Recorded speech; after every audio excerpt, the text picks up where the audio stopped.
Nagkalat sa buong bansa ang mga ghost at substandard na flood control projects ayon kay Public Works Secretary Vince Dizon sa kanyang pagdalo sa pagdinig ng Senate Blue Ribbon Committee ngayong Huwebes. Wala na ngang permit. Bigla-bigla pang nagkakaroon ng completed na status para lang masabing may pinaglaanan ng pondo. Nakatakda naman ang ahensya na maglabas ng listahan ng lahat ng sangkot sa bawat proyekto. Ang balitang A to Z ni Naomi Almojano. Ghost at very substandard. Ganyan inilarawan ni Public Works Secretary Vince Dizon ang mga aniyay nagkalat na maanumalyang flood control projects sa bansa. Sa kanyang pagdalo sa Senate Blue Ribbon Committee hearing ngayong Huwebes, sinabi ni Dizon na pumalo na sa mahigit 100 ulat ng palpak o di kaya na may hindi makitang flood control projects mula sa iba't ibang panig ng bansa ang kanilang natanggap sa loob lang ng 2 linggo. Meron pong mga reports tayo na nakuha sa La Union, sa Oriental Mindoro, sa Nueva Vizcaya, sa Eastern Samar, meron din pong mga ibang mga proyekto sa Mindanao. Pinalabas pa umano sa mga dokumento na completed na ang ilang mga flood control project.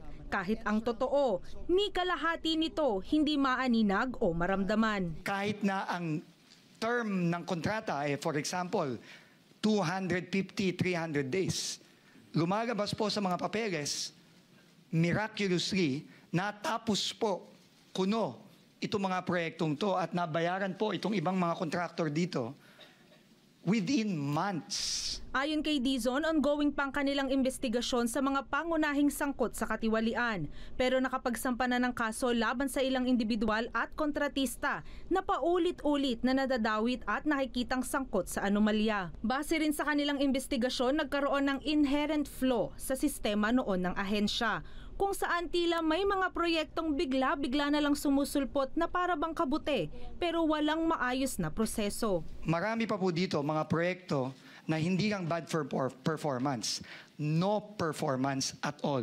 Madalas po, or in fact most of the time, hindi po ito dumaan sa Local Development Council, hindi po ito dumaan sa Provincial Development Council, at hindi din po dumaan ito sa Regional Development Council. Kinastigo naman ito ni Senator Kiko Pangilinan, lalo pat walang building permit ang karamihan sa mga proyekto. Who made that decision? Because there is accountability here na sabihing hindi na kailangan ng building permit mula sa pamahalang lokal. Dahil maliwanag, pagka gano'n na ang usapin, mukhang pinipwera ang mga kung sino-sino man na dapat may kinalaman. Sinabi rin ng kalihim na maaring umabot na sa trilyong piso ang halaga ng perang nasasayang o nakukurakot mula sa mga proyekto na kinakailangang dapat na maibalik sa kaban ng bayan. Nakikipag-ugnayan ng DPWH sa Independent Commission for Infrastructure para sa patuloy na investigasyon sa mga dapat managot. Nakatakda ring maglabas ng listahan ng mga ghost at severely substandard projects ang ahensya sa mga susunod na linggo sa pamamagitan niya ng isang transparency portal. Katulad ito ng isumbong mo sa Pangulo ng Palasyo na may malayang access ang publiko.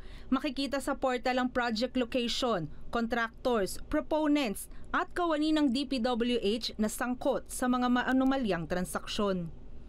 Para sa Balitang A to Z, Naomi Almojano.